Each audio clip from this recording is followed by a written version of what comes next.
அன்பு நேர்களே, நேற்று மாலை தெற்கு கடல் எல்லையில் கைப்பற்றப்பட்டிருக்கின்றது 51 போதை பார்சல்கள். நாம் ஏற்கனவே பல காணொளிகளில் தந்திருக்கின்றோம். தெற்கு காலி பகுதியில் ஆழ்கடல் மீனவர்கள், அதாவது இந்த அலியா போட்னு சொல்லுவாங்க இல்லையா, அதுல பயணிக்கிற அநேகமானவங்க இந்த போதை பொருள் கடத்தக்கூடியவங்க தான். அவங்க மீன் வலைகளும் மீன் பிடிக்கக்கூடிய வலை மற்றும் அதற்குரிய பொருட்களுடன் அவர்கள் ஆழ்கடலுக்கு செல்வார்கள்.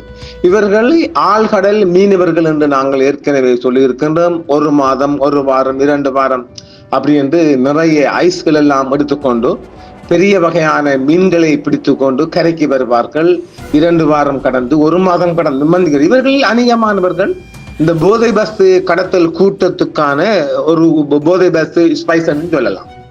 அந்த வகையில் நாம் தொடர்ந்து சொல்லி வந்திருக்கின்றோம், காலி தங்கோல் பகுதியில், தங்காலே காலி மாத்தரை பகுதிகளில் மிக அதிகமான போதை பஸ்துக்கள் கடத்தல் என்று. அந்த வகையில் திடீரென்று போதை பஸ் பணிகளுக்கு ஒரு தகவல் கிடைக்கின்றது.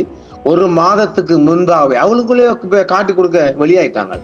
1 மாதத்துக்கு முன்பாகவே ஒரு போதை பஸ் கும்பல் ஒன்று நாட்டுக்கு போதை பஸ்தை கடத்தி வருகின்றார்கள் என்று போதை பஸ் பணியகத்துக்கு ஒரு தகவல் கிடைக்கும். அத்துடன் அந்த தகவல் கிடைத்தவுடனே விசேட அதிரடிப்படை உட்பட நேவி படையுடன் தங்காலை மாத்தரை பகுதிகளில் முகாமிட்டு இந்த ஐஸ் போதை பொருளை கைப்பற்றுவதற்காக முகாமிட்டிருந்தார்கள். அந்த வகையில் தெற்கு கடலில் கைப்பற்றப்பட்ட போதைப் பொருள் பொதிகளில் மொத்தம் 839 கிலோகிராம், சும்மா 1-2 இல்ல, எல்லாம் பெரிய மல்கா தான், அந்த மாதிரி மல்கா தான் எல்லாம் வருகுது. அதில் போதைப் பொருள் கண்டுபிடிக்கப்பட்டிருக்கு. அது எப்படி? 670 கிலோகிராம் ஐஸ் போதை, இது லேட்டஸ்ட் ஐஸ். 156 கிலோகிராம் ஹெரோயின் பழசு, 12 கிலோகிராம் ஹசீஸ், இதுவும் பழசு அடங்குகின்றது. தெற்கு கடலில் மிதந்து வந்த நிலையில் நேற்று மாலை சுமார் 51 பொதிகள் கடலில் மிதந்து வந்திருக்கின்றது. இந்த பொதிகள் நேற்று மாலை தங்காலை மீன்பிடி துறைமுகத்திற்கு நேவி படையால் கொண்டு வரப்பட்டிருக்கின்றது. ஆக வந்தவங்களுக்கு கரை ஒதுங்க முடியும், அந்த அளவுக்கு செக்யூரிட்டி டைட்டா இருந்துச்சு இந்த ஏரியாக்கள். அதாவது வர்ற ஏரியாவை ஓரளவு இனங்கண்டு கொண்டாங்க. அதனால் படைகள் முகாமிட்டு இதை கைப்பற்றும் நிலையில் மிக அதிகமான ஈடுபாட்டில் ஆக்டிவேஷன் இருந்ததால் இவங்களுக்கு இந்த பொதிகளுடன் கரைக்கு வர அதான மீனவர் போதான வார எல்லா மீனவ போர்டுகளும் செக்கிங் பண்ணப்பட்ட நிலையில் இவங்களுக்கு இதை கொண்டு வர முடியாத நிலையில் கடலில் வீசி விட்டு வந்திருக்கிறார்கள். நள்ளிரவு விட்டுருக்கலாம், காலையும் விட்டுருக்கலாம். அவங்க ஒரு டைம் பார்த்து வருவாங்க. இது ஒரு சுவாரஸ்யமான சம்பவம். இதுவும் நேற்று நடந்த சம்பவத்தில் இதுவும் இலங்கையில் ஒரு பேசுபொருள். மற்றும் போதைப் பொருள் வியாபாரிகள் 3 பேர் துபாயில் கைது செய்யப்பட்டிருக்கின்றனர். அதுல ஏற்கனவே யாரு இவர கூட்டாளி கேல் பத்தர பத்மை, இந்த 3 கூட்டாளியும் பஸ் லலித் எல்லாம் இந்த சக்கிலிய கூட்டங்கள், பஸ் கண்டக்டர், பஸ் டிரைவர், இந்த மாதிரி ஆக்குத முறை. இதுக்கு என்ன படிச்சவன பகவான்கள் நாய்க்கள் தான். அப்ப அவர பேர் என்ன? பஸ் லலிதாம். என்னமோ கண்டக்டர் வேலை பார்த்திப்பார், இவன் பஸ் ஓனரா எந்திரிப்பார். அந்த நாய் மாம்புட்டுருக்கு. இவங்களை எல்லாம் கொண்டு வர போறப்ப ஆக செவந்தி பேர் விடயம். இது ஒரு புது தகவல். இந்த விடயங்கள் பற்றி நாம் ஆராய்வோமா? 3 பொதிகளில் ஹெரோயின் இருப்பதாகவும் மற்ற 48 பொதிகளில் ஐஸ் ரக போதைப்பொருள் இருப்பதாகவும் கடற்படை தெரிவித்துள்ளனர். இவை உனகுருவே சார்ந்த என்ற போதைப் பொருள் கடத்தல்காரருக்கு சொந்தமானவை என சந்தேகப்படும். அதாவது உனகுருவே சார்ந்த, இதுவும் அந்த பகுதி ஒரு இன்னொரு கடத்தல் டீம். கடந்த செப்டம்பர் மாத தொடக்கத்தில் 3 படகுகள் மூலம் போதைப் பொருட்கள் நாட்டிற்கு கடத்தப்பட உள்ளதாக போலீஸ் போதைப் பொருள் பணியத்துக்கு தகவல் கிடைத்திருந்தது. இதனை அடுத்து போலீஸ் மா அதிபரின் மேற்பார்வையில் கடற்படை மற்றும் போலீஸ் போதைப் பொருள் பணியகம் தேவேந்திர முறை மற்றும் தங்காலை கடல் பகுதிகளில் 32 நாட்கள் முகாமிட்டிருந்திருக்கு. அதாவது இன்னும் ஒரு விடயம் நான் ஏற்க சொல்லுகிறோம், ஐஜிபியும் ஜனாதிபதியின் நண்பர்கள் அந்த வகையில் ஐஜிபி நேரடி போலீஸ் மா அதிபர் நேரடி கண்காணிப்பில் ஒரு புதிய டீம் ஒன்றை உருவாக்கி இருக்கின்றார். இந்த போதை பஸ் மற்றும் இந்த சட்டவிரோத கும்பல், ஏனெனில் இந்த லீக் ஆகுது கூடுதலான தகவல்கள். நாம் ஏற்கனவே அதையும் சொல்லி இருக்கிறோம். ஏற்கனவே இந்த காட்சிகளூடாக குற்றவாளிகளுக்கு தகவல் முன்கூட்டியே போகின்றது. இதுகளை உடைக்க வேண்டும், அந்த கம்யூனிகேஷனை கட் பண்ண வேண்டும் என்ற நோக்கத்தில் ஐஜிபி ஜனாதிபதி தோஸ்த் இல்லையா அம்பையாளுவான்னு சொன்னால் சிறுவயது யாருன்னு சொல்லுவோமா, அந்த மாதிரி பழக்கம் பண்ணுவதால அவர் ஒரு தனி டீமை, நான் ஏற்கனவே உங்களுக்கு இதை பற்றி சொல்லியிருக்கிறோம், ஒரு தனி டீமை உருவாக்கி இவங்களை எல்லாம் பிடிப்பதற்கான அதற்கு ஒரு டீமுக்கு அவருடைய நேரடி கண்காணிப்புலாம் இருக்குது. அதனால லீக் ஆகுது இல்லை, எங்க போறாங்க எங்க வாரா. இப்ப நேபாள் கூட இசாரா செவ்வந்தி அரெஸ்ட் பண்ணது போன டீம் எங்க போனது யாருக்குமே தெரியாது. இது யாருக்கு தெரிய போகுது? குறிப்பிட்ட ஒரு 4-5 பேர் மட்டும்தான் விளங்க போகுது, தெரியாது. அவங்களோட பாஸ்வேர்டு கொடுத்து விசாரித்து எங்க போறோம் அவங்களுக்கே தெரியாம. அதான் அந்த ட்ரிக்ஸ் வந்துட்டு. இது புலிகளின் ஒரு பாய்ச்சல் மாதிரியும் இருக்கும். புலிகளுக்கெல்லாம் ஒரு ஆயுத தாக்குதல் ஒன்று இருக்கும்னு சொல்லுவாங்க, எதுன்னு கடைசி வரைக்கும் தெரியாம இருக்கும். ஏனெனில் விஷயம் லீக் ஆகுது இல்லையா, லீக் ஆனோடனே எது எப்படியோ இந்த கடத்தல் கும்பலுக்கு தகவல் போகின்றது. அதனால் உடனடியாக தப்புவதற்கான வாய்ப்புகளை தேடிக்கொள்கின்றார்கள். அதனால் தான் இது கூடுதலாக அமர்த்தப்படுது, இப்படி வருகிறது. அதையும் பாப்போமா. சம்பந்தப்பட்ட படகுடன் தொடர்பு கொள்ள முயற்சித்த போதிலும் எவ்வித தகவலும் கிடைக்கவில்லை. படகுகளின் இருப்பிடத்தை கண்டறிய பயன்படுத்தப்படும் நவீன BMS ஒன்று இல்லையா, வெசல் மானிட்டரிங் சிஸ்டம் ஒன்று இருக்கு இல்லையா, அவங்களோட அதாவது ஒரு புதிய டெக்னிக் அது அமைப்பு மூலமாக பார்க்கலாம் என்றால் அதை கூட செயலுக்கு அதை பார்த்து டிஸ்ட்ராய் பண்ணி வச்சுக்கானுங்கள். இலங்கை விமானப்படையின் உதவியும் பெறப்பட்ட போதிலும் இந்த 3 படகுகள் தொடர்பான எந்தவித தகவலும் கிடைக்கவில்லை. எனவே இந்த பொதிகள் சந்தேக நபர்களால் கடலில் வீசப்பட்டிருக்க கூடும் என்றும் அவங்க சொல்றாங்க. அதான் உண்மையும், சந்தேகப்படல வீசப்பட்டிருக்கிறாங்க. இது ஒரு புறம் இருக்க, ககல்பத்திர பத்மேயின் 3 கூட்டாளிகளுடன் நாடு கடத்தப்பட உள்ளார் பஸ் லலித் துபாயில் கைது செய்யப்பட்டவர்கள்.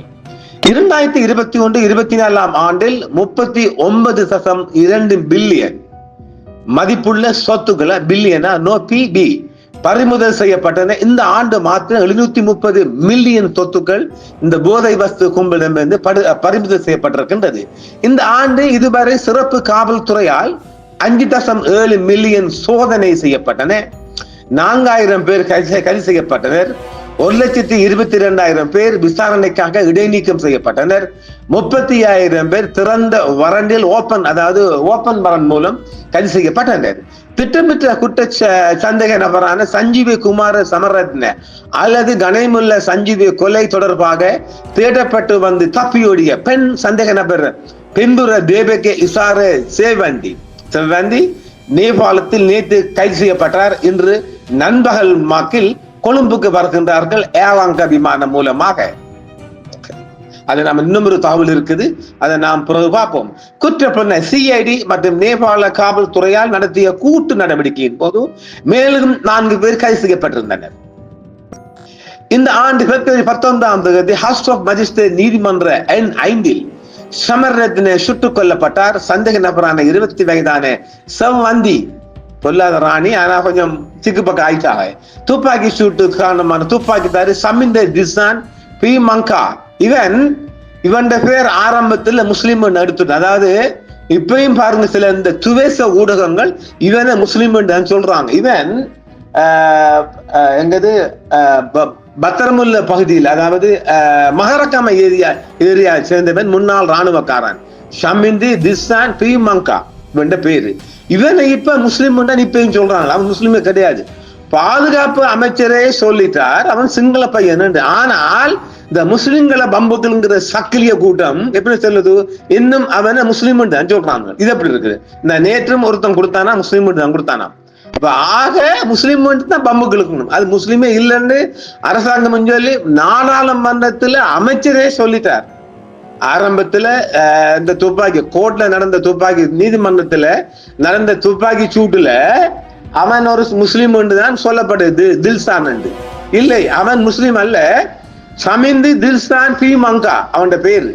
இவன் மகாரகாம ஏரியாவை சேர்ந்தவன், முன்னாள் ராணுவக்காரன், ராணுவத்திலிருந்து விலகிட்டான். இவன் இப்ப அரெஸ்ட் பண்ணு உள்ளுக்கு இருக்கிறான். இவன் ஷூட் பண்ணதுக்கு தான் இந்த செவ்வந்தி இந்த துப்பாக்கிய லீகல் புக் சட்ட புத்தகத்தை வெட்டி கொண்டு போய்க்கிறான். அதுல பொண்ணு பாத்தீங்கல்ல, அந்த சட்ட புத்தகத்தை துப்பாக்கி வைக்கிற அளவுக்கு கட் பண்ணி, அந்த மாதிரிதான் ஒரு முஸ்லிம் நபர் உண்டு குர்ஆனுக்குள்ள. இது மாதிரி பக்கக்கேடுதான். குர்ஆனுக்குள்ள அவரு சொல்றாரு தான் இல்லைன்னு சம்மாந்துறை ஏரியாவை சேர்ந்த மிக பிரபலமான ஒரு முக்கிய நபர் குர்ஆன் நாய்க்கிளைகளா குர்ஆனுக்குள்ள கட் பண்ணி, குர்ஆனும் ஒரு 5-6 இன்ச்சு உயரம் இல்லையா, அதை கட் பண்ணி அதுக்குள்ள இந்த போதை பஸ்தை கொண்டு வந்தோன்னு இன்னும் உள்ளுக்கு ஜெயிலுக்கு இருக்கா, சென்னையில இருக்கான். அது அவங்க தப்புறதுக்கு சொல்லலாம் தானே, வேறொருவர் சந்தடிச்சது. குர்ஆன் இவருக்கு சம்பந்தப்பட்ட, இவர் ஒரு மார்க்கவாதி கூட, நான் பேர் சொல்ல விரும்பலப்பா, கேவலம் இதெல்லாம். அது நியாயம், நாங்களே சொல்றோம் இல்ல சோனியண்டு. இது ஒரு சிங்கள பையனை இந்த சக்கிலிய கூட்டம், இந்த ஊடகக்காரன், இந்த யூடியூபர் தான் அவன் சொன்னா முஸ்லிம் உண்டு. அது எந்த மாதிரி சொல்ல போறீங்க? ஆக அந்த தில்சானுக்கு துப்பாக்கியை கொண்டு போனது இந்த இசாரா ராணி தான். அவதான் இப்ப வாரா, அந்த 12 மணிக்கு வாராக இது இவனுள்ள பூசரிக்கு யாரு சீரிக்கா, அந்த பூசரிக்கு இன்னும் நிறைய சம்பவம் இருக்கான், உங்களுக்கு அடிக்கடி நாங்களும் தருவோம். சரி, கெகல் பத்தரமே என்ற புனைப்பெயரால் அறியப்படும் ஒழுங்கமைக்கப்பட்ட குற்ற சந்தேக நபர் தலைமறைவான ஒரு ஒழுங்கமைப்பட்ட குற்ற பிரிவினரால் இந்த கொலை திட்டமிடப்பட்டதாகத்தான் கூறப்படுகின்றது. இந்த பீமாங்கா யாரு? இவன் இந்த தில்சான் பீமாங்கா, அவன் தான் அடையாளம் காணப்பட்டான். அதே நாளில் புத்தளம் பாலாவியில் சிறப்பு படைக்குழுவால் கைது செய்யப்படுறான். இவனும் இந்தியா போறதுக்கு தான், அதாவது புத்தளத்திலிருந்து இந்த ஆழ்கடல் மீனவர்கள் அலியா மீன் போட்டு ஊடாக இந்தியாவுக்கு செல்ல வேண்டிய நிலைமையில தான் கைது செய்யப்பட்டு உள்ளது. ஆக 2 பேரும் நாட்டை விட்டு தப்பி போறதுக்கான பிளான் சரிக்குது, ஜஸ்ட் மிஸ், அவ்வளவுதான். இந்த பெண் துப்பாக்கி சட்ட அமைப்புகளில் பொதுவாக பயன்படுத்தப்படும் ஒரு லீகல் புக், பல வகையான புத்தகம் இருக்குது, லீகல் சட்ட புத்தகம், அதை வெட்டி மறைத்து கொண்டு போன்னு சொல்றாங்க. இவர் குற்றத்தை செய்த பிறகு செவ்வாந்து மெத்தனியாவிலிருந்து இந்தியாவுக்கு தப்பி சென்றதாகவும், JK பாய் என்ற நபரின் உதவியுடன் அவர் இந்தியாவுக்கு தப்பி சென்றதாகவும் கூறப்படுகிறது. இந்தியாவுக்கு தப்பி செல்ல சுமார் 65 லட்சம் ரூபாய் செலவிட்டதாகவும், அங்கு சுமார் 3 வாரங்கள் தங்கியிருந்ததாகவும் கூறப்படுகிறது. பின்னர் செவ்வந்தி பேருந்துகள் மற்றும் ரயில்கள் மூலம், கோச் ரயில் மூலம் தப்பி சென்றதாகவும், 7 தினங்களுக்கு பிறகு நேபாளத்திற்கு சென்றதாகவும் தகவல்கள் தெரிவிக்கின்றன. இறுதியில் அவர் நேபாளத்தின் மலை பிரதேசத்தில் உள்ள ஒரு அடுக்குமாடி குடியிருப்பின் மேல் தளத்தில் தங்கியிருந்த நிலையில் நேற்று முன்தினம், அதாவது திங்கட்கிழமை கைது செய்யப்பட்டிருந்தார். செவ்வந்திக்கு ஏமாற்று வேலையாகவோ அல்லது மாற்றமாகவோ செயல்பட மற்றொரு பெண்ணுக்கு தனி பாஸ்போர்ட் தயாரிக்கப்பட்டிருந்ததும் கண்டுபிடிக்கப்பட்டுள்ளது. இதற்காகத்தான் குடிவரவு அதிகாரிகள் சிலரும் கைது செய்யப்பட, அதாவது பாஸ்போர்ட் அதிகாரிகளும் கைது செய்யப்பட வாய்ப்புகள் சொன்னோம் இல்லையா, அந்த வகையில் இந்த அலர்ட், ஏர்போர்ட் அலர்ட் இன்னும் ரிமூவ் பண்ணப்படலாம், அதையும் பார்த்துக் கொள்ளலாம். நேபாளத்தில் ராஜதந்திர உதவியுடன் மேற்கொள்ளப்பட்ட சிறப்பு போலீஸ் நடவடிக்கையை தொடர்ந்து ஷெவ்வந்தி கைது செய்யப்பட்டதாக காவல்துறை தெரிவித்தது. நேற்று நடைபெற்ற சிறப்பு ஊடக கலந்துரையாடும் போதுதான் இதை போலீசார் தெரிவித்திருக்கின்றார்கள். இந்த சந்தேக நபர்கள் இன்றைக்கே வருகின்றார்கள்.